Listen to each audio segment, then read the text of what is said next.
Bienvenue Mohamed Ben Moussa. Bonjour, merci de me recevoir. Merci d'avoir accepté notre invitation. Mohamed Ben Moussa, je rappelle que vous êtes membre du PPS Oui, et que vous êtes également vice-président du mouvement d'Amir. Et je rappelle également que vous avez été membre de la commission Nouveau modèle de développement. tout à fait. Donc on va évoquer avec vous ce qui fait l'actualité, qui domine l'actualité économique.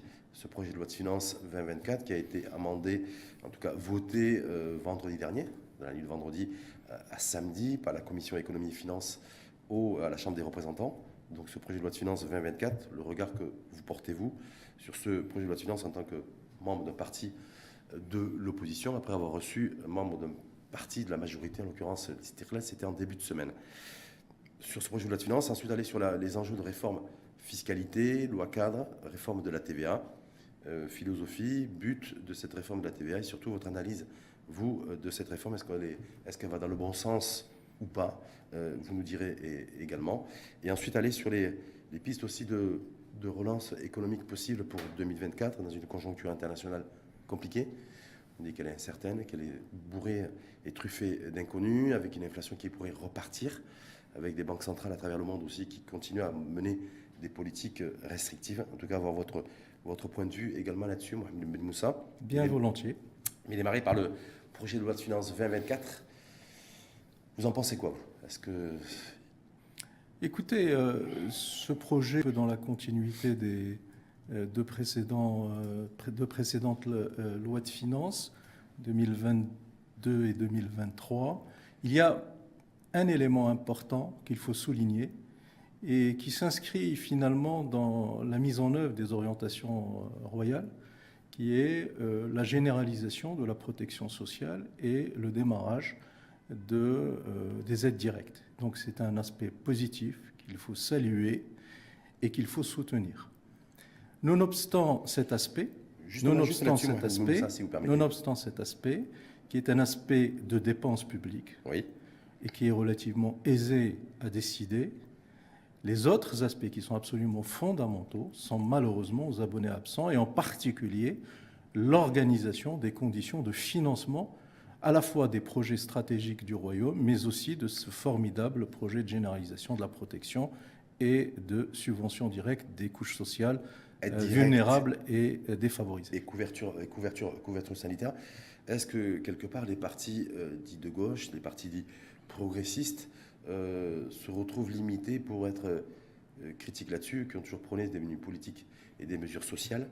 Là, c'est un gouvernement, j'allais dire, libéral, qui met en place des politiques sociales et que du coup ça dame le pion plus ou moins à des partis d'opposition comme le vôtre, à des partis d'opposition comme l'USFP et d'autres formations politiques là-dessus. Est-ce que politiquement, voilà, si vous dites, voilà, effectivement c'est un gouvernement qui fait dans le social, on verra pour les sources de financement et les financements durables là-dessus, mais en tout cas c'est grâce à ce gouvernement que le Maroc va se doter et va doter surtout les Marocains, un, d'une couverture sociale et deux, surtout d'aides directes graduelles pour les populations défavorisées. Non, je crois que c'est méconnaître la formation politique à laquelle j'appartiens que de dire cela. Le PPS est un mouvement politique de la gauche marocaine qui a toujours été responsable et qui a toujours travaillé dans le sens de l'intérêt général. Lorsqu'il y a des décisions qui sont prises par des exécutifs, quelle que soit leur coloration politique, et lorsqu'elles s'inscrivent dans le bon sens, le PPS non seulement salue, mais conforte ces décisions. Et donc, je répète ce que je viens de vous dire, nous ne sommes vraiment pas mal à l'aise, bien au contraire, nous nous félicitons de la mise en œuvre de ce projet de généralisation de la protection sociale et d'aide directe aux couches sociales les plus défavorisées. Mais en même temps que nous disons cela, nous faisons preuve de sérieux dans notre position politique. Nous appliquons ce que Sa Majesté a appelé dans un de ses derniers discours le jiddir.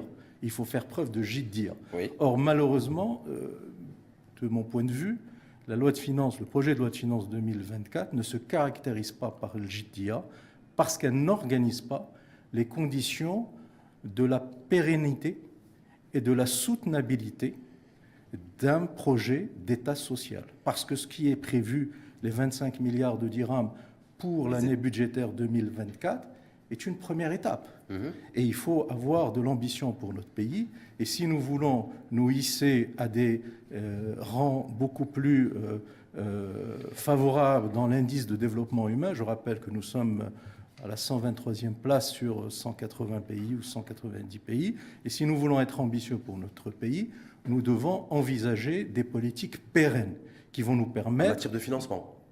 En matière d'appui, oui, de soutien et de financement. On ne peut pas se satisfaire d'un appui de l'État de 500 dirhams par mois. C'est un début oui, qu'il faut saluer, mais ce n'est pas une fin en soi. Il faut qu'il y ait une dynamique progressive. Et il faut mettre des politiques qui vont, d'une part, soutenir par la collectivité nationale, par la solidarité nationale, les couches sociales les plus défavorisées, mais en même temps, il faut donner une capacitation à ces personnes pour gagner en dignité par leur propre travail, gagner leur vie convenablement par leur propre travail, ce qui nécessite des réformes beaucoup plus structurelles. Et d'autre part, il faut être en capacité également de pérenniser et de garantir la soutenabilité financière de cette politique. Et cela, nous y sommes très très loin. Qu'est-ce que vous auriez souhaité, vous, Mohamed Ben Moussa, vous, qui êtes critique, en tout cas, d'un côté, vous saluez ces mesures sociales qui ont été mais je rappelle que initiées, je rappelle que ces mesures... Temps, il faudrait avoir de la soutenabilité dans le financement pour assurer la durabilité. Il faut rappeler, parce qu'il ne faut pas être amnésique, il faut rappeler que la première fois que ce programme a été pensé, c'était sous le gouvernement d'Abdillah Ben Kiran. Et il faut rappeler qu'il a été entravé.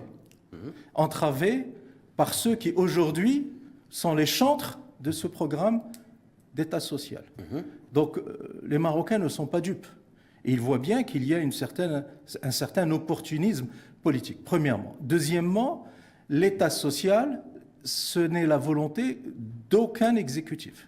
C'est une volonté au plus haut niveau de l'État. C'est le souverain qui a décidé et qui a fixé le cap et qui a fixé des objectifs et qui a demandé à l'exécutif d'aujourd'hui de mettre en œuvre, à charge pour l'exécutif, d'organiser la faisabilité technique de cette politique et d'organiser les ressources financières. Or, sur l'organisation et sur la mise à disposition des ressources financières de façon durable et pérenne, et graduelle, progressive, nous sommes loin du compte. Est-ce que vous n'êtes pas dur, c'est Mohamed Ben Moussa, dans le sens où ils viennent tout juste de démarrer, on vient d'initier ces chantiers-là, les aides directes, ça démarra d'ailleurs qu'à partir du mois de décembre prochain, les premières aides directes à hauteur de 500 dirhams dans un premier temps, parce que c'est graduel, c'est la méthode qui a été décidée et qui va être employée.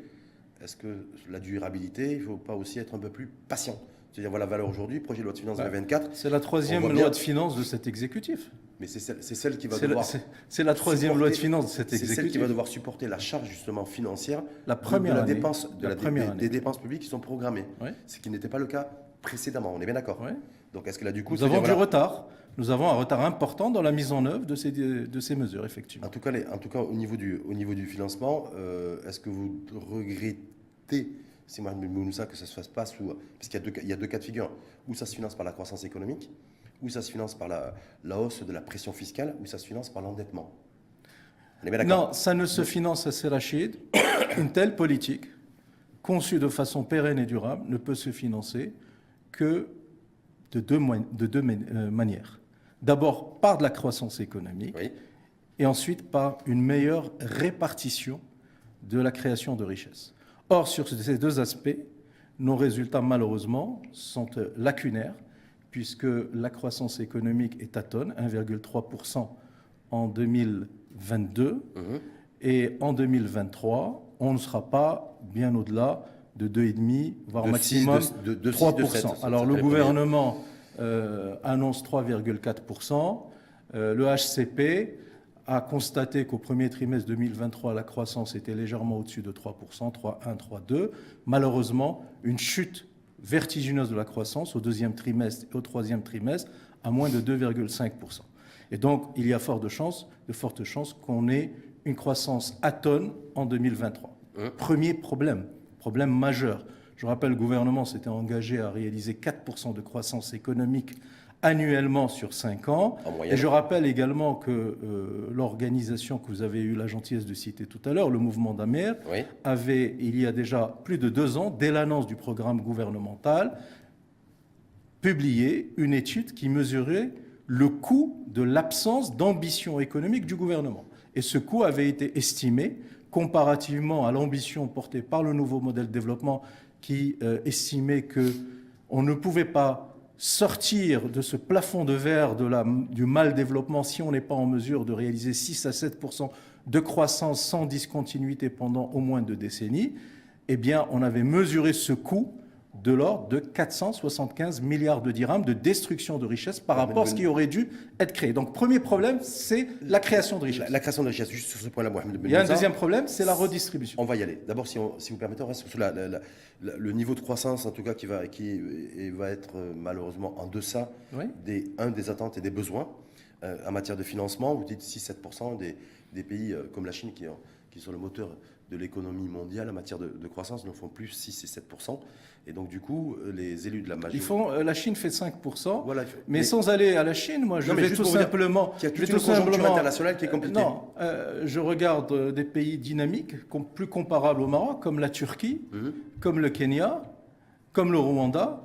Ils font des croissances proches de 10% sur très longue période, sans aucune discontinuité. C'est plutôt ce modèle qui m'intéresse. Certains de ces pays ont des niveaux d'inflation qui sont largement supérieurs aux nôtres. Mais l'inflation n'est pas mortelle lorsqu'elle est compensée par une croissance dynamique de l'ordre de 10% et une croissance du pouvoir d'achat, une croissance des revenus. Il faut une dose d'inflation pour huiler la machine économique et créer des projets, créer des emplois, créer de la richesse. Donc attention, ce dogme de l'inflation, on en a payé le prix. On a eu une décennie à des taux d'inflation inférieurs à 2%, on a même eu des années inférieures à 1%, pourtant la croissance était atone autour de 2-2,5%. Donc c'est pas sûr que ça soit la bonne politique. Je pense même que c'est la mauvaise politique. Évidemment, je ne propose pas qu'on ait des taux d'inflation de 6-7%, mais il faut huiler la machine économique. Ces pays-là ont eu l'intelligence de le faire. Est-ce que c'est, en tout cas au niveau de la majorité gouvernementale, ce qui est très souvent avancé, c'est une conjoncture internationale extrêmement compliquée, instable, imprévisible, beaucoup d'inconnus et beaucoup d'incertitudes. On est passé de l'après-Covid avec le déclenchement c'était en février 2022 d'ailleurs, du conflit ukraino-russe. Là, c'est le conflit. Et alors ? On fait quoi ? Non. On s'arrête ? Juste pour vous dire, voilà, avec l'inflation des intrants. On constate les dégâts qui viennent de l'extérieur, on constate les chocs exogènes et on dit on est incapable de rien faire ? Est-ce que c'est des arguments que vous rejetez en bloc ? Vous dites non, en fait il n'y a pas de lien de cause à effet entre une conjoncture internationale et un contexte national. C'est des données factuelles qui s'imposent au gouvernement marocain comme elles s'imposent à tous les gouvernements dans la planète. Sauf que les gouvernements ont agi et ont pris des décisions pour atténuer les effets négatifs de ces chocs exogènes, ce que le gouvernement actuel n'a pas fait. Prenons un exemple, l'inflation qui est entrée dans notre pays comme le virus du sida à travers l'importation des produits des hydrocarbures, c'est ce qui a déclenché cette spirale inflationniste. Le HCP et Banque Maghreb l'ont rappelé à plusieurs reprises.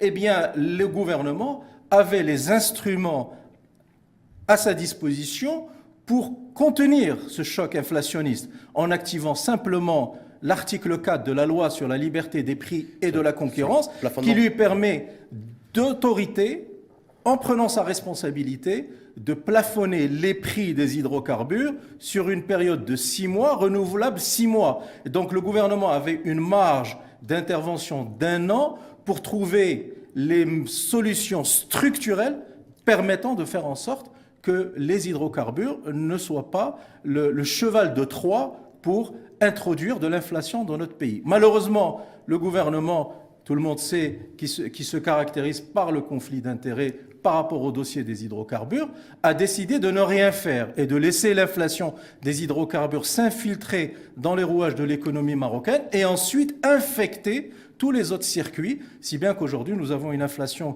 qui est pratiquement diffusée dans toutes les filières, dans tous les circuits économiques et qui atteint son paroxysme dans les produits alimentaires. En tout cas, par rapport à cette inflation, il y a un taux d'inflation prévisionnel qui figure dans ce projet de loi de finances 2024 avec un retour d'un niveau d'inflation que nous avons connu avant Covid d'ailleurs, autour de 2,5%. Est-ce que là-dessus, vous dites que c'est un objectif qui est louable, Un objectif qui peut être Écoutez, atteignable. le gouvernement est en ligne avec les prévisions de Banque Le Maghreb pour 2023.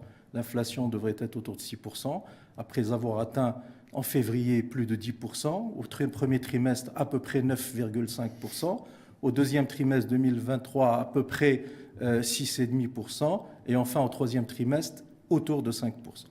Donc l'année devrait se terminer autour de 6%. En moyenne. Et dans le projet de loi de finances 2024, c'est ce qu'annonce le gouvernement, en ligne avec Banque Le Maghreb. J'attends de voir les dernières estimations du HCP. On ne devrait pas être très éloigné de ce chiffre, sachant que 2022, on a fini à 6,6. Pour 2024, Banque Le Maghreb fait preuve d'optimisme. Et Banque Le Maghreb estime qu'on devrait être autour de 2,5% en 2024, ce que le gouvernement a également indiqué. Moi, je suis foncièrement optimiste et je n'ai aucun argument aujourd'hui, aucun élément qui me permettrait d'infirmer ou de contredire cette prévision pour 2024, pourvu que le gouvernement active tous les instruments qui ont à sa disposition pour contenir l'inflation, en réorganisant les circuits de distribution, en limitant les intermédiaires, en activant, le cas échéant, l'article 4 de la loi sur la liberté des prix de la concurrence que je viens d'indiquer, et surtout, en ayant une meilleure coordination entre la politique budgétaire et la politique monétaire. Parce qu'on a vu que les décisions que Banque Le Maghreb a prises depuis la flambée inflationniste de 2022, avec une augmentation de 100% du taux directeur, qui est passé de 150 points de base à 300 points de base, c'est quand même une mesure qui était fortement contestable, que je n'ai pas saluée. Pour quelle raison? Parce que l'inflation n'était pas d'essence monétaire et que les décisions qui ont été prises par la Banque centrale n'ont eu pour seule conséquence que de surenchérir le coût du crédit, de déprimer la demande de crédit par les entreprises et par les ménages et de provoquer une chute des portefeuilles obligataires au niveau de la bourse de Casa. Et donc je me demande quelle était finalement la raison de cette décision, parce qu'elle n'a pas pu limiter le taux d'inflation. Certains vous répondraient que s'il y a une décélération de l'inflation ces derniers mois, c'est grâce à l'augmentation du taux directeur bancaire, décision qui a été prise par le patron de la Banque centrale et qui fait qu'aujourd'hui on arrive à un niveau d'inflation un peu plus maîtrisable qu'il y a quelques mois, qui est autour de 4,9% en moyenne. Que si cette décision de politique monétaire que vous avez contestée à cette époque-là, prise par le Jouari, on aurait peut-être un niveau d'inflation qui serait supérieur au 5% qui est le niveau actuel. Non, ceux qui disent ça ne connaissent pas le fonctionnement de l'économie, pour la simple raison que le lien entre l'augmentation du taux directeur et la maîtrise de l'inflation nécessite de passer par ce qu'on appelle les circuits de transmission de la politique monétaire. Or, quand vous regardez les circuits de transmission, l'augmentation du taux directeur n'a pas eu pour conséquence de réduire la masse monétaire.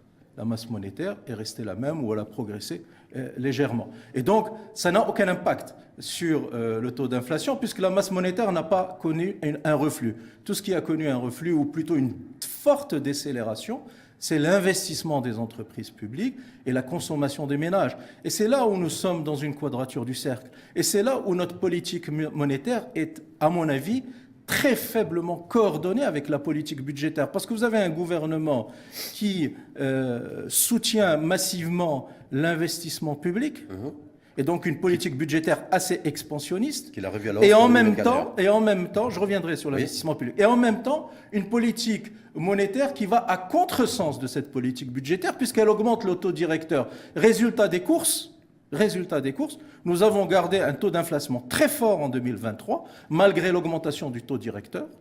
Deuxièmement, nous avons déprimé l'investissement privé, nous avons déprimé la consommation des ménages.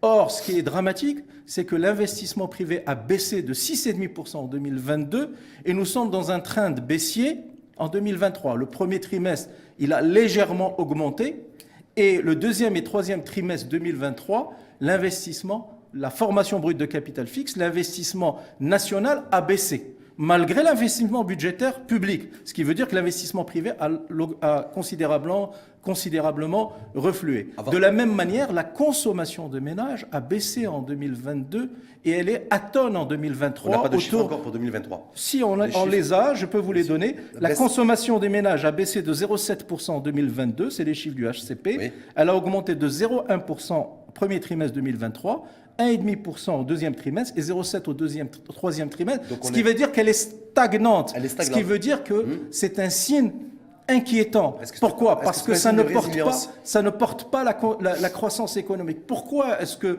notre croissance économique est atone ? Parce que, notre investissement privé ne décolle pas, première source de création de croissance économique. La consommation intérieure, la demande intérieure est atone, elle est stable. Deuxième source de croissance économique. Et troisièmement, la demande adressée au Maroc de l'étranger, nos exportations, sont en difficulté puisque nos exportations, à fin septembre 2023, ont baissé pratiquement de 2%. Notre modèle de croissance, je considère en tout cas, qui ne repose pas sur l'investissement privé, mais qui repose sur l'investissement public. Mais ce n'est pas soutenable. Mais ce n'est pas soutenable. Oui. Il faut changer cet ordre des choses. L'investissement public, c'est 2/3 de l'investissement national. Ce n'est pas soutenable. Ce n'est pas durable pour nos finances publiques. Et il faut que le secteur privé joue son rôle et qu'il prenne le relais de l'investissement national et qu'il représente les 2/3 de l'investissement national, comme cela a été rappelé dans un des derniers discours de Sa Majesté, qui a fixé comme objectif, octobre 2022. Voilà, qui a fixé comme objectif de réaliser 550 milliards de dirhams d'investissement privé à l'horizon 2026 et de créer 500 000 emplois nets. Le problème, c'est que nous sommes dans un sens inverse. L'investissement privé continue sa chute et ça pose de sérieux problèmes sur la capacité de l'exécutif à susciter le capital de confiance nécessaire auprès du secteur privé pour qu'il s'engage à investir. Je rappelle, entre parenthèses, que les actifs financiers détenus par les banques et par les OPCVM ne cessent d'augmenter.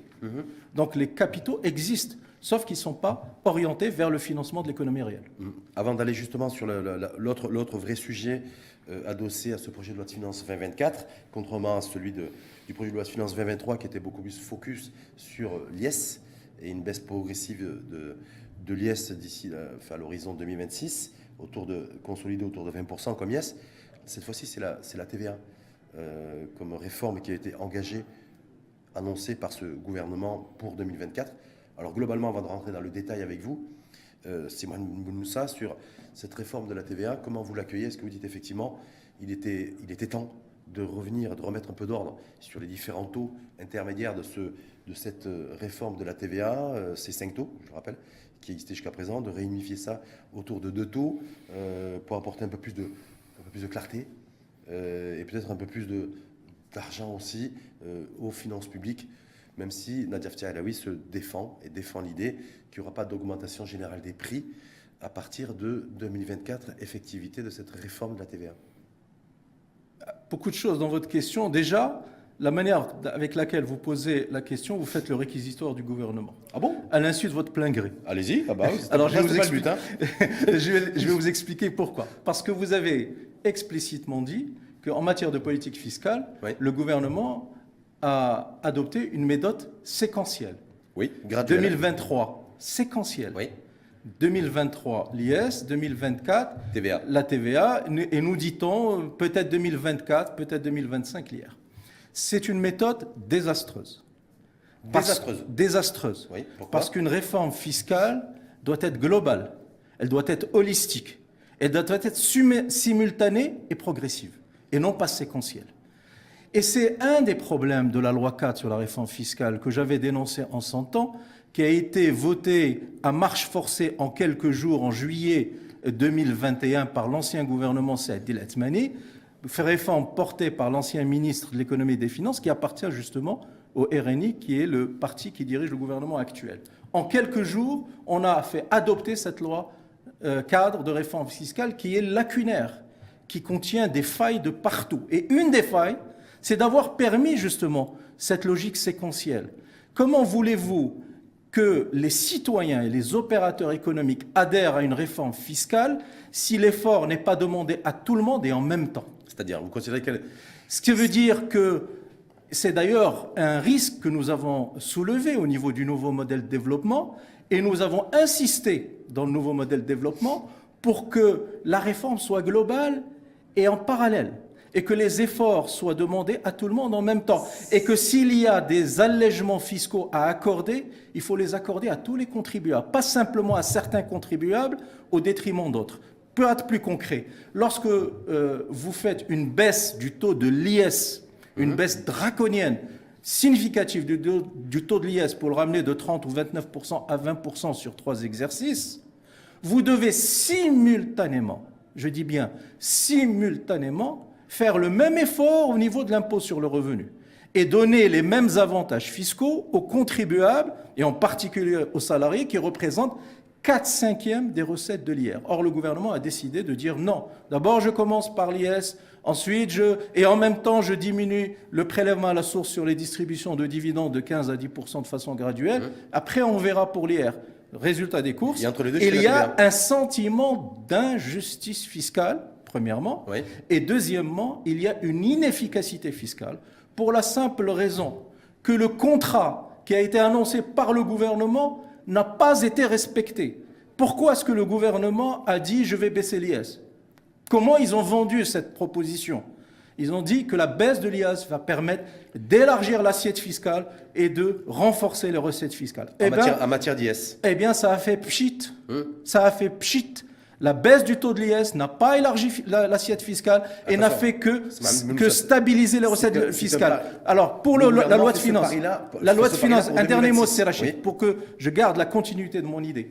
Dans la loi de finances 2024, pour la première fois dans l'histoire des finances publiques de notre pays depuis 2 décennies, pour la première fois, du fait de la baisse du taux de l'IS et de la incapacité de l'exécutif à assurer l'élargissement de l'assiette fiscale, pour la première fois, les recettes attendues de l'IS vont être en diminution par rapport à ce qui était prévu en 2023, vont être en diminution de 300 ou 400 millions de dirhams, puisque dans la loi de finances 2024, vous avez 61,1 milliards de dirhams de recettes attendues d'IS contre 61,5 en 2023. Pourquoi? Parce que le gouvernement constate son incapacité à élargir l'assiette fiscale. Sauf que non, il n'y a pas que cette raison, et la raison majeure, Simon Ben Moussa, c'est qu'il y a une contribution d'un contributeur qui a été moins importante en 2023 qu'en 2022. Quelle contribution? En l'occurrence, l'OCP, en matière d'IS et en matière de contribution.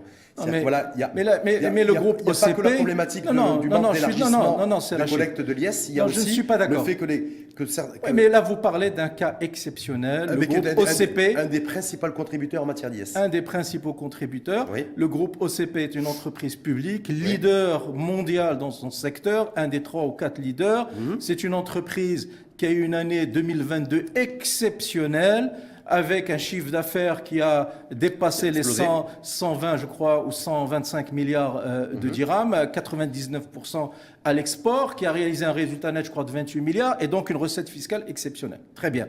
Mais le groupe OCP ne peut pas être l'alpha et l'oméga des finances publiques. On ne peut pas faire du groupe OCP la variable d'ajustement de nos finances publiques, la variable d'ajustement de nos recettes fiscales. Mais c'est complètement irresponsable. Il faut que notre économie soit en capacité de produire de la recette fiscale. Et il faut que le secteur privé soit en capacité de grandir, de se développer, d'aller conquérir des marchés à l'export, d'augmenter son chiffre d'affaires, d'augmenter ses résultats et de payer plus d'impôts. Donc en fait, moi je ne peux pas expliquer cela uniquement par un cas particulier qui est l'OCP, parce que si vous prenez ce cas-là, je vais vous parler également des recettes de l'État hors recettes fiscales, les recettes de monopole, les dividendes, etc. Là aussi, vous allez avoir un reflux parce que l'OCP fait une année avec un chiffre d'affaires moins important du fait de la fluctuation des cours internationaux. Donc moi, je considère que c'est un argument qui n'est pas recevable et qui est presque irresponsable. En tout cas, c'est celui qui a été avancé. Mais il n'est pas crédible. Qui correspond à une réalité. Il n'est pas crédible. Réforme, en tout cas, cette fois-ci, vous l'avez dit de manière le séquentiel, ils ont des projets de loi de finances. Donc, premier problème, c'est qu'ils font une réforme séquentielle au lieu de la faire globalement, de façon holistique et progressive pour tous les contribuables, sur les 3 grands impôts, l'IS, l'IR et la TVA. En tout cas, deuxième problème, la loi cadre sur la réforme fiscale ne fixe pas des contraintes aux différents exécutifs, pas celui-là, mais tous les exécutifs qui vont arriver dans les années à venir, qui est une des contraintes, c'est de mobiliser le plein potentiel fiscal de l'économie marocaine. Estimé à combien ? Aujourd'hui, nous avons à peu près 235-240 milliards de dirhams de recettes fiscales. Dans la loi de finances 2023, c'était 234 milliards de dirhams. 234. Et dans la loi de finances 2024, c'est 245,4 milliards de dirhams, ce qui représente moins de 20% de pression fiscale. Moins de 20%, 18 ou 19% de pression fiscale. Alors ça, c'est la pression fiscale qui provient uniquement des recettes fiscales. Il faut rajouter les prélèvements obligatoires. Les autres prélèvements obligatoires, c'est essentiellement les cotisations obligatoires à l'assurance maladie et l'assurance retraite. Il n'y a pas de statistiques nationales. Moi, je les estime autour de maximum 5% du PIB. Maximum 5% du PIB. Autour de 40-50 milliards de dirhams. 50 milliards, c'est très exagéré. C'est très exagéré. Et donc, ce qui voudrait dire que notre pression fiscale globale, prélèvement obligatoire, serait dans notre pays autour de 22-23% grand maximum. La moyenne européenne, elle est à 40%. C'est ce que je veux dire, c'est donc très faible. C'est très faible. Elle est à 40%. La moyenne européenne, qui ont des systèmes d'imposition comparables aux nôtres. Ils ont un IS, une TVA, un IR, avec un taux marginal d'IR autour de 38-40% comme nous, une TVA autour de 19,6, 20,6% comme nous, et un IS autour de 25-30%. Nous sommes en train d'aller à 20%. Or, ces pays sont à 40%. Les plus élevés, pays scandinaves, France, Belgique, autour de 47-48%, et les moins élevés, l'Irlande et les anciens pays d'Europe de l'Est, autour de 27-28%. Ce qui veut dire que nous avons dans notre pays un potentiel de mobilisation de ressources fiscales de l'ordre minimum de 10% du PIB, c'est-à-dire au moins une centaine de milliards de dirhams de recettes fiscales. Oui. C'est là aussi les calculs faits par le nouveau modèle de développement, et il y a de cela 2 ans et demi. Et donc je suis heureux de voir le gouvernement de la Banque centrale reprendre pour lui-même cette idée et reprendre pour lui-même cette orientation. Et donc, je reviens à la question de départ que vous m'aviez posée. Si nous voulons avoir un véritable État social qui accompagne les couches sociales défavorisées, les vulnérables, et qui le fait de façon durable, de façon progressive, qui élargit le bien-être des citoyens, il faut que ça ne soit pas un État manchot avec très peu de recettes. Il faut qu'il ait des recettes fiscales importantes, qu'il mobilise le plein potentiel. Et donc, c'est en cela que ces deux projets sont liés. Il faut être en capacité de mobiliser progressivement cette recette fiscale. Or, dans la loi de finances, vous avez à peine 11 milliards de dirhams de recettes fiscales supplémentaires qui sont attendues, c'est-à-dire pratiquement rien du tout. C'est très en deçà de ce que cela devrait être. Mais ce n'est pas la seule source. Les recettes fiscales. Et ensuite, les recettes de monopole, du portefeuille public, il faut qu'on en parle. Là aussi, il y a beaucoup de choses à dire. On va en parler également. Est-ce que Mohamed Ben Moussa, membre du PPS, lui souhaiterait que le gouvernement et l'exécutif en place soient beaucoup plus sévères vis-à-vis de celles et ceux, entreprises essentiellement, qui ne payent pas l'impôt dû? Non. Est-ce que vous appelez à plus de sévérité? Non. On l'a vu sur les délais de paiement avec des pénalités où on voit que cette loi, nouvelle loi effective depuis le 1er juillet, il y a un temps de latence d'un an apparemment qui a été décidé. Mais vous dites, voilà, le constat il est fait. Vous l'avez fait il y a 2 ans avec le nouveau modèle de développement. Petit Chouari s'est réexprimé là-dessus il y a quelques mois en disant attention, il y a un manque à gagner fiscal aujourd'hui autour de 100 milliards de dirhams. Est-ce que vous reprochez à ce gouvernement le fait qu'ils ne partent pas, qu'ils ne traquent pas celles et ceux qui échappent à l'impôt? Est-ce que c'est ça que vous êtes en train de dire? Non, c'est Rachid, votre question nécessite une réponse complexe, donc laissez-moi rentrer dans la complexité. Allez-y. La simplicité ne permettra pas d'éclairer vos spectateurs et auditeurs. D'abord, le système fiscal, il est contraignant, il est restrictif. Donc je ne veux pas que l'exécutif soit plus strict, plus contraignant, plus sévère. Je veux qu'il soit plus juste. C'est totalement différent. La loi fiscale actuelle pénalise la fraude fiscale. C'est un délit pénal. Et c'est dans la loi depuis plusieurs années. Sauf que la loi n'est pas appliquée. Deuxièmement, ce que je voudrais, c'est corriger les limites de la loi cadre de réforme fiscale pour pouvoir ensuite avoir des lois de finances qui soient en conformité avec une nouvelle loi cadre sur la réforme fiscale. Ce que je souhaiterais, c'est que le gouvernement ait le courage politique pour mettre en œuvre les réformes fiscales proposées dans le cadre du nouveau modèle de développement et dans le cadre des assises de la fiscalité. Parmi ces réformes fiscales, parmi ces mesures de réforme fiscale, il faut revoir le barème de l'impôt sur le revenu en augmentant la tranche de première imposition, c'est-à-dire en exonérant les petits revenus, en revoyant les tranches intermédiaires. C'est une des propositions, un des amendements qui a été proposé par le groupe parlementaire du PPS parmi 37 amendements. Relever le plancher à 400 000 dirhams, qui ont été... au lieu de 300 000. Non, pas 300 000, non, c'est 48 000 dirhams. Non, oui. 30 000, 48 000. 30 000, 48 000 dirhams. Non, ce serait... On se projetterait en Suisse. Donc, relever le plancher de 30 à 48 000. Voilà. Donc c'est un des 37 amendements proposés par le PPS, malheureusement tous écartés d'un revers de main par l'exécutif, je le regrette. Donc, revoir le barème, augmenter la première tranche, revoir le barème des tranches intermédiaires pour soulager le pouvoir d'achat des classes moyennes et prévoir un taux marginal supérieur. Mais il n'y a pas que ça. Il faut également faire en sorte que les recettes de l'IR ne proviennent pas au 4/5e des recettes salariales, des recettes sur salaire, le prélèvement à la source. Vous avez tous les autres revenus professionnels, locatifs, agricoles, de valeur mobilière, etc., qui payent très très peu d'impôts, qui échappent à l'impôt. Sur le locatif, c'est prévu. Hein. Et qui doivent rentrer dans l'assiette fiscale. Vous avez également, parmi les propositions, l'établissement d'un impôt sur le patrimoine non productif et spéculatif. C'est aussi une des propositions du PPS et c'est une proposition du nouveau modèle de développement écartée d'un revers de main par l'exécutif. Vous avez également la rationalisation des dépenses fiscales. On en a à peu près 250 qui pèsent pour 34-35 milliards de dirhams.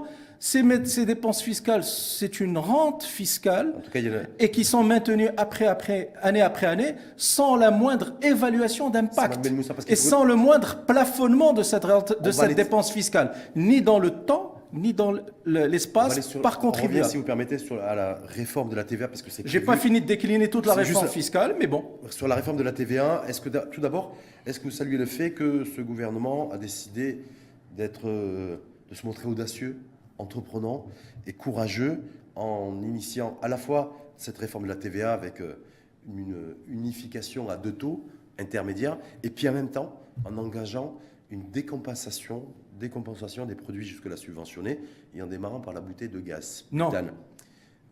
Donc du coup, amenant de concert les deux réformes, à la fois la TVA et à la fois la réforme de la caisse de compensation. Certains y voient beaucoup de courage. Non, aucun courage. Non, aucun courage. Vous êtes sévère avec l'exécutif. Non, je suis simplement lucide. Je garde ma lucidité et je reste concentré sur l'essentiel. Et non pas sur les mesurettes de nature comptable qui permettent de glaner par-ci 500 millions de dirhams de recettes fiscales et par-là 1 milliard de dirhams de recettes fiscales.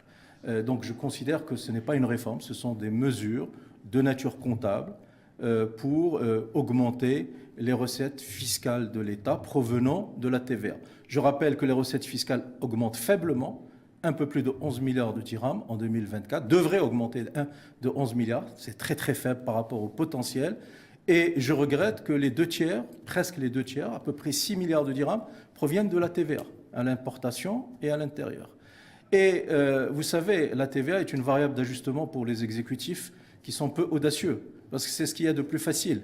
C'est un impôt indirect, c'est un impôt dit incolore, inodore, sans impact, et qui est plus ou moins facile à transmettre dans les politiques publiques, ce qui n'est pas le cas de l'impôt direct. Un vrai gouvernement courageux, réformateur, audacieux, ambitieux s'attaquerait à la réforme de l'IS et à la réforme de l'IR. J'ai donné quelques illustrations des mesures pour la réforme de l'IR. La réforme de l'IS, ce n'est pas la baisse du taux. Je peux concevoir qu'il y ait une baisse de taux pour soutenir la compétitivité fiscale de nos entreprises. Mais cette mesure doit être accompagnée par d'autres mesures visant l'élargissement de l'assiette fiscale, la lutte contre l'évasion et la fraude fiscale, la lutte contre l'économie informelle structurée, organisée, l'harmonisation du calcul des assiettes fiscales. Est-ce que vous en demandez pas un peu trop à ce gouvernement de tout faire en même temps et de tout faire et de faire surtout ce que des partis comme le vôtre n'ont pas réussi à faire ces 20 dernières années, c'est-à-dire essayer de faire en sorte qu'il y ait de moins, enfin de partir à la chasse pour essayer de combler ce déficit. Non, vous inviterez, important écoutez, en matière de recettes fiscales qui échappent à l'État. Ça ne date pas de 2021, 2022. C'est bien antérieur. C'est Rachid. Oui. La ficelle est un petit peu trop grosse. Vous inviterez mon ami Nabil Ben Abdallah, secrétaire général du PPS. Il vous répondra sur l'expérience du PPS dans le gouvernement Ben Kiren et dans le gouvernement de Sir Abdelrahman Yousfi. On a fait le débat avec Nabil Ben Abdallah d'ailleurs en début septembre. Donc il vous répondra. Vous savez que moi j'ai un parcours de plus de 20 ans dans la politique. J'ai passé une vingtaine d'années au niveau d'une autre formation politique nationale, l'Istiqlal en l'occurrence, et je suis acteur du PPS depuis un an. Donc pour le passé, vous interrogerez le secrétaire général, Nabil Ben Abdallah, même si je sais... Vous n'êtes pas solidaire du passé du PPS ? Évidemment que oui. On l'a pas. Évidemment que oui. C'est pas une question de solidarité, c'est une question d'argumentation du bilan du PPS. Et je pense que Nabil Ben Abdallah est mieux outillé que moi pour répondre à votre question sur le bilan. Maintenant, je vous parle de l'aujourd'hui, du présent et de l'avenir et des propositions du PPS. Je vous en ai fait quelques-unes. Je peux aller plus loin si vous le souhaitez. Maintenant, votre question. Votre question, c'était la réforme de la TVA. Donc, je vous disais que c'était des mesures d'ordre comptable pour augmenter des recettes fiscales là où c'est le plus facile. C'est là où il faut aller piocher dans le pouvoir d'achat de la classe moyenne parce que c'est tout le monde qui paye cette TVA. Moi, je suis choqué d'apprendre qu'un smartphone est un produit de luxe. Un smartphone, aujourd'hui, est un instrument de communication pour des cadres moyens, un instrument de communication pour les étudiants, un instrument parfois de salubrité nationale pour des femmes qui sont isolées, qui sont divorcées, qui vivent seules. Pourquoi vous prenez l'exemple du smartphone ? Parce que la TVA va augmenter sur ce produit et les droits de douane vont augmenter sur ces produits. Il y a d'autres produits peut-être beaucoup plus élémentaires qu'un smartphone, je pense au thé vert par exemple. Mais soyez ambitieux pour votre pays. Moi, je veux avoir une classe moyenne qui a un smartphone. Le smartphone doit être aussi utilisé dans le monde rural. Ça doit être un instrument d'alphabétisation.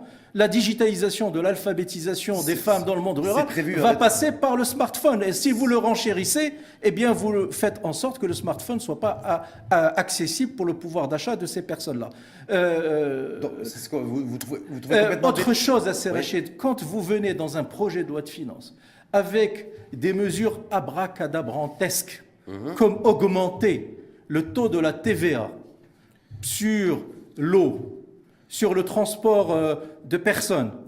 Et ensuite, vous dites, suite à un débat à la commission des finances et dans une intelligence collective entre l'exécutif et la majorité, nous avons décidé de surseoir à cette augmentation et même d'aller plus loin, d'exonérer ces produits de la TVA. Moi, j'ai envie de rire. Je dis que la ficelle est trop grosse et que c'est une pratique qui, je pense, devrait être d'un autre âge. Et donc, il faut vraiment être sérieux dans le traitement de ces sujets de politique fiscale. Il faut être sérieux, il faut être crédible et il faut trouver les réformes, les mesures de réforme structurelles à même de permettre à notre économie de mobiliser 100 milliards de dirhams chaque année. Thierry. Justement, ces 100 milliards de dirhams, justement, rappelez aussi que la décision qui a été prise a priori par l'exécutif suite au passage à la commission et à la Chambre des représentants de la commission parlementaire économie et finances, c'est d'annoncer que autant la TVA va augmenter graduellement sur l'eau, sur l'électricité et sur Non, l'eau domestique, elle est supprimée. Sauf l'eau domestique, mais l'eau domestique. Mais l'eau non domestique. Oui. L'électricité et les transports sans qu'il y ait un impact sur le prix. Je ne sais pas comment ils vont faire, je ne comprends pas, c'est une machine à gaz. En tout cas, ils augmentent la TVA, mais le prix TTC va être stabilisé, le différentiel va être supporté par l'ONI, qui déjà dégage un déficit de 21 milliards, 20,9 milliards de dirhams en 2022, ce qui est un enjeu considérable. Il faut mettre de l'ordre dans cet organisme public et il faut identifier la source de ces 21 milliards de pertes, identifier la source qui provient de la péréquation des prix, et donc trouver un système de transparence pour que cette péréquation ne soit pas dans les comptes de l'ONI, mais plutôt dans le budget général de l'État, pour aller vers la transparence et voir ce qui provient de la mauvaise gestion ou déficit, en tout cas, de l'ONE, défaillances ce qui seraient plus graves. Ce déficit de l'ONE, certains vous diront que c'est le prix à payer pour ne pas augmenter le prix de l'eau et de ne pas avoir augmenté le prix de l'eau et de l'électricité depuis le Mais pic vous n'avez pas inflationniste de écouté ce que je 2022. viens de vous dire. Si, j'ai très bien écouté. Je vous ai dit que je ne le conteste pas. Oui, Je ne conteste pas la péréquation, mais je veux de la transparence. Et cette transparence, je veux que le coût de cette péréquation ne soit pas dans les comptes de l'ONI, que ça soit dans un compte spécifique qu'on va suivre et qu'on va voir et pour lequel on va trouver les solutions. Mais en même temps, je veux qu'il y ait de la transparence dans les comptes de l'ONI pour voir s'il y a de la mauvaise gestion, s'il y a des fraudes, je n'en sais rien, premièrement. Et deuxièmement, je veux que la réforme qui a été proposée dans le nouveau modèle de développement, avec la séparation entre la production d'électricité, le transport et la distribution, aille à son terme le plus rapidement possible. Comme je veux qu'il y ait dans mon pays une véritable politique énergétique, pas simplement une politique énergétique qui se concentre sur 9% du bouquet énergétique que sont les énergies renouvelables. C'est très bien. Le projet porté par Sa Majesté de développement de l'offre Maroc en hydrogène vert, c'est exceptionnel. C'est un élément très important de compétitivité pour notre économie, mais c'est insuffisant. Il faudrait que l'exécutif travaille sur les 91% du bouquet énergétique, et dans ces 91%, l'essentiel, c'est les produits énergétiques fossiles, ce sont les hydrocarbures. Or, sur les hydrocarbures, sur la raffinerie de pétrole marocaine La Samir, vous avez un silence assourdissant de l'exécutif. En tout cas, c'est juste, il y a aussi une décision, une mesure qui a été prise, alors, je ne sais pas si vous la saluez ou pas, c'est d'encourager les sources d'énergie renouvelables avec, là, en l'occurrence, une baisse de la TVA, de la pression fiscale, sur toute facture d'électricité dont la source proviendrait d'énergie renouvelable. Je vous ai répondu par anticipation, tout ça s'inscrit dans 9% du bouquet énergétique. On fait quoi pour les 91? Il n'y a rien. En tout cas, il y a une transition qui se fait là, sur la base du gaz comme énergie de transition. Mais le gaz fait partie des énergies fossiles. Oui, mais de transition, mais en tout cas, il n'y a pas que le Maroc, il y a les pays européens aussi, pour un certain nombre, où le charbon est toujours aussi présent, et qui utilisent le gaz comme énergie de transition. Quelle est la politique du gouvernement sur les énergies fossiles, sur les hydrocarbures? Ça mériterait un débat à part. Il n'y a rien, je vous dis, il n'y a rien. Ça, juste pour conclure, parce qu'il nous reste 2 petites minutes, vous avez fait référence, il faut absolument trouver ces 100 milliards de dirhams nécessaires pour que notre pays se porte mieux et notre économie avec. Est-ce qu'on voit bien qu'il y a des besoins en financement qui sont énormes, extrêmement importants pour financer toutes les mesures sociales, que la dépense publique devrait être beaucoup plus importante. Donc, est-ce que le recours à l'endettement, selon vous, va être rendu obligatoire, même si Fawzi Larja s'est défendu en disant qu'en 2023, le pays éviterait d'aller sur les marchés internationaux de la dette pour lever de l'emprunt. Est-ce que, au vu des éléments dont nous disposons aujourd'hui, dont vous disposez, est-ce que ça passera par la dette? Est-ce que ça passera par une pression fiscale, même si vous dites effectivement, il y a un prévisionnel autour de 245 milliards de dirhams de recettes pour 2024. On voit bien qu'il y a les besoins, il y a les financements qu'il va falloir trouver. D'abord, je voudrais dire que le gouvernement devrait faire preuve d'un peu plus de transparence financière et d'un peu plus de loyauté vis-à-vis de la représentation nationale et des citoyens lorsqu'ils communiquent sur l'état des finances publiques. Les chiffres présentés dans le cadre de la loi de finances sont volontairement masqués. 2 éléments importants. Le niveau du déficit budgétaire. Le gouvernement annonce 5,2% de déficit budgétaire en 2022 et un objectif de 4,5% en 2023. Le vrai déficit budgétaire, tel qu'il ressort des données publiées par la Trésorerie générale du Royaume. Il est de 74 milliards de dirhams en 2022. Rapporté au PIB, ça fait à peu près 7,55%. Mais en réalité, ce déficit budgétaire, il est plutôt de 9,5%. Pourquoi? Parce que le gouvernement précédent et l'actuel ont décidé de faire de déficit budgétaire une variable d'ajustement à travers ce qu'ils appellent les financements innovants. Qui n'ont d'innovant que le nom. Ce sont de vulgaires opérations de leaseback qui existent dans le secteur financier et bancaire marocain depuis les années 70. Et là, ça pose un vrai problème de transparence et de respect de la démocratie. Parce que ces opérations de financement innovants, c'est simplement des biens qui appartiennent à l'État et qui sont vendus à des caisses de retraite, des compagnies d'assurance. et qui sont ensuite repris par l'État en location. C'est des CHU, c'est des hôpitaux, des infrastructures publiques. Et donc, c'est des privatisations. Ça génère de la recette. C'est des privatisations déguisées qui ne rentrent pas dans le cadre du processus législatif d'une privatisation, premièrement. Et deuxièmement, pour utiliser une métaphore, ça consiste pour un ménage à vendre une fois son salon, une deuxième fois son réfrigérateur, une troisième fois son écran télé pour payer les charges quotidiennes. Voilà ce que ça veut dire concrètement, ces financements innovants. Et donc moi, je demande à ce qu'il y ait de la transparence et qu'il y ait une décision du Parlement sur ces opérations-là et qu'on sache quels sont ces biens, à quel prix ils sont vendus, dans quelles conditions ils sont loués et quel est le rendement actuariel. Premier point. Deuxième point, la dette. Le gouvernement annonce une dette du Trésor public de 70% du PIB.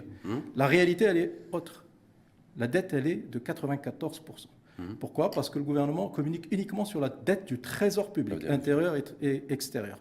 Il faut rajouter la dette extérieure garantie par l'État au profit des établissements et entreprises publiques, des collectivités territoriales, mais surtout les établissements et entreprises publiques, autour de 180 milliards de dirhams. Et il faut rajouter la dette intérieure garantie par l'État qui est de 48 milliards. Et donc la dette publique, elle n'est pas de 1000 milliards comme annonce le gouvernement, elle est plutôt de 1250 milliards, 1245 milliards, ce qui représente 94% du PIB. Et qu'on ne vienne pas me dire, oui, mais c'est une dette garantie, c'est une dette, un crédit par signature. Non. C'est un crédit par signature qui aurait dû être un crédit par décaissement si l'État avait domicilié dans le budget général de l'État les investissements qu'il fait porter à l'OCP, à l'ONCF, à Autoroute du Maroc, à l'ONI, etc., etc. Donc c'est un simple jeu d'écriture comptable. Dès lors que l'État décide de domicilier ses investissements publics dans les bilans des entreprises publiques, eh bien il doit prendre en contrepartie la garantie de la dette publique contractée par ces établissements publics. Donc aujourd'hui, nous avons une dette qui représente 94% du PIB, nous sommes en situation, la dette publique globale, nous sommes en situation de danger, nous avons des recettes fiscales qui sont atones, qui sont faibles, qui ne nous permettent pas d'avoir une capacité de remboursement et de dégager des marges budgétaires pour financer les investissements stratégiques, la protection sociale, etc., etc. Et enfin, le service de la dette, c'est le premier budget de l'État. Le service de la dette, contrairement à ce que vous avez dit à Rachid, vous me permettez amicalement de vous le dire, bien sûr, c'est pas 38 milliards de dirhams, ce qui est annoncé officiellement. Non, 38 milliards à Rachid, c'est le chiffre officiel. 38 milliards à Rachid, ce sont les intérêts et les commissions de la dette publique. Oui, charge des intérêts. Les services de la dette en finances publiques, ce ne sont pas les intérêts et les commissions. C'est les intérêts, les commissions, plus l'amortissement du capital. Et donc, si vous ajoutez l'amortissement du capital qui est de 62,4 milliards de dirhams, on atteint plus de 100 milliards de dirhams de services de la dette, ce qui en fait le premier budget de l'État, avant la défense et l'intérieur, la sécurité, autour de 94-95 milliards de dirhams, et avant l'éducation, au sens large, éducation nationale, préscolaire, primaire, enseignement supérieur, formation professionnelle, recherche scientifique, autour de 92 milliards, qui est le troisième budget, et très très loin derrière, le quatrième budget, c'est la santé, 30,7 milliards de dirhams. Est-ce que vous vous sentez mieux depuis que vous avez rejoint le PPS? C'est Mohamed Ben Moussa, débat extrêmement punchy. Franchement, je me suis toujours senti bien dans ma peau, droit dans mes bottes, fidèle à mes convictions. C'est vrai que j'ai travaillé pendant 20 ans dans un parti, j'ai essayé de le réformer de l'intérieur. Malheureusement, je n'y suis pas parvenu et j'ai décidé de quitter. Je m'en suis expliqué auprès de mes concitoyens à travers une lettre ouverte. Oui. Je m'en suis expliqué lorsque j'ai constaté que les engagements formels qui ont été pris par le secrétaire général de l'Istiqlal, que de plafonner les prix et les marges des hydrocarbures dès lors que l'Istiqlal serait dans l'exécutif et qu'il a s'est défaussé par rapport à cet engagement. J'ai considéré que c'était une rupture de confiance vis-à-vis de mes concitoyens et que je ne pouvais pas cautionner. Et j'ai donc décidé de quitter l'Istiqlal. Et comme je suis un acteur politique, je travaille au PPS, d'abord parce que j'ai des amis et surtout parce que c'est un parti démocratique, patriote, social-démocrate, moderniste, qui défend l'intérêt général. Et donc je me sens bien dans une structure qui défend l'intérêt général. Donc la formation politique précédente, vous dites, moi je voulais essayer de le réformer de l'intérieur, j'y suis pas arrivé. Oui. Donc une fois qu'on a dit ça, est-ce qu'on peut en vouloir un exécutif qui essaie de réformer un pays, une économie surtout, essentiellement, et que ce soit pas un exercice très simple non plus? Vous Mais l'avez non. essayé, vous, à l'échelle d'un parti, ça n'a pas été... Non, mais Vous n'êtes pas arrivé, eux, ils essayent au niveau de l'économie. Non, mais merci de me prêter autant Est-ce qu'on peut faire ce parallèle? d'influence. Est-ce que Merci de me prêter autant d'influence et autant de puissance politique. J'ai l'honnêteté de reconnaître que j'ai échoué dans cette œuvre, comme j'ai réussi sur d'autres œuvres. Et je suis par exemple très fier du travail que j'ai fait avec mes amis au sein de la commission spéciale sur le modèle de développement, parce qu'on a porté des projets audacieux qui malheureusement aujourd'hui sont entravés par l'exécutif actuel. Maintenant, pour l'exécutif, il a quand même la légitimité des élections, il a une majorité claire au Parlement, il dirige le gouvernement, il dirige les principales villes et régions du pays, et donc il a des circonstances aggravantes à son incapacité à réformer le pays. En tout cas, ça va être le premier gouvernement, et le premier parti d'ailleurs qui pilote ce gouvernement, à retirer la subvention progressivement de la bouteille de gaz. Mauvaise mesure. Bon, en tout cas, ça va être... Mauvaise mesure parce que les conditions ne sont pas propices. Avec les distributions des directs de manière simultanée. Les conditions ne sont pas propices, d'une part. Non, mais c'est une mauvaise mesure, c'est une mesure injuste, c'est une mesure qui va avoir un impact fort sur le pouvoir d'achat des couches sociales moyennes. Et l'irresponsabilité de cet exécutif réside dans le fait que plusieurs mesures fiscales ou budgétaires, TVA, retrait de la subvention sur le gaz butane, demain peut-être sur d'autres produits alimentaires, l'irresponsabilité réside dans le fait que ces mesures ne sont pas accompagnées d'études d'études d'impact sur le pouvoir d'achat, mais antérieurement à la prise de ces décisions, pour démontrer aux citoyens quel est l'impact de ces mesures. En tout cas, c'est peut-être fait et pas rendu public. Merci une fois de plus à vous. Ah non, si c'est pas rendu public, c'est que ça n'existe pas. Merci c'est le prix de la démocratie. C'est le prix. En tout cas, je vois que vous carburez également au gaz. Merci infiniment à vous. Non, au café seulement. Au café, c'est déjà pas mal. C'est nocif aussi pour la santé, le café. Oui, je sais, je devrais réduire. Merci en tout cas une fois de plus. Merci de l'invitation. À vous, c'est Mohamed Ben Moussa, je rappelle, membre du PPS, vice-président du mouvement d'Amir et ancien membre de la commission Nouveau Modèle de Développement qui a retrouvé une formation politique à sa pointure, en l'occurrence le PPS. Merci à vous. Merci de l'invitation. Et à très bientôt. À bientôt.